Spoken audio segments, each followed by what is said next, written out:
Well, good morning, church family. We are into the second week of our Summer in the Gospels, and tomorrow will be day 10 in our Bible reading. And so I just wanted to check back in with you and see how things are going, and just encourage you not to lose heart, but to keep on pressing into the Gospels as you sink your roots deep into Jesus' Word.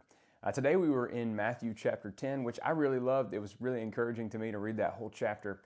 And in a sense, I kind of think of it as the do's and don'ts of authoritative and apostolic ministry. Of course, Jesus has already called to himself his 12 disciples, but here in chapter 10, Matthew names them for us and recounts for us Jesus sending them out with authority to cast out demons and all the rest. And as I was reading through it, I just started to notice how the do's and don'ts started shaking out. And so maybe you noticed this too. Jesus said to proclaim the gospel of the kingdom, to heal the sick, to raise the dead, to cleanse the lepers, to drive out demons, and to freely give. Those are the do's of apostolic ministry. Then you get the don'ts. Don't acquire money for yourselves. Don't take a bag of clothes. Don't be afraid. Don't worry about what you're going to say. You take all these together and you start to see that there's a very distinctive kind of ministry that Jesus was handing to his 12 disciples.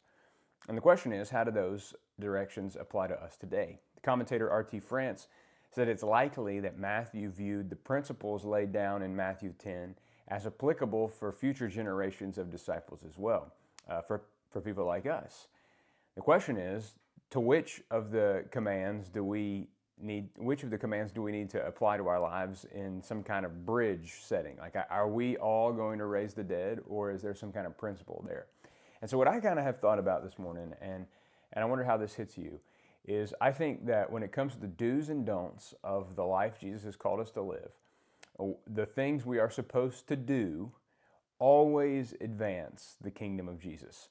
They always bring his loving compassion and saving message near to people who need it. And the things we're not supposed to do, the don'ts, the things we refuse to do, are things that we build our ministry or build our lives in our own resources. Jesus says, don't worry about what you're going to say. Don't accumulate for yourself money. Don't take for yourself clothes. We could read between the lines and say he doesn't want them to worry about their travel itinerary, where they're going to go, where they're going to stay. He just wants them to go in obedience and proclaim the good news of Jesus. And so I think the same is true for us. I think Jesus wants us to do whatever we can to bring the saving message of his gospel near to the people who need it. And he wants us to refuse to do anything that's going to hedge our ministries or hedge our lives in our own strength or in our own resources. He wants us to be completely dependent on him.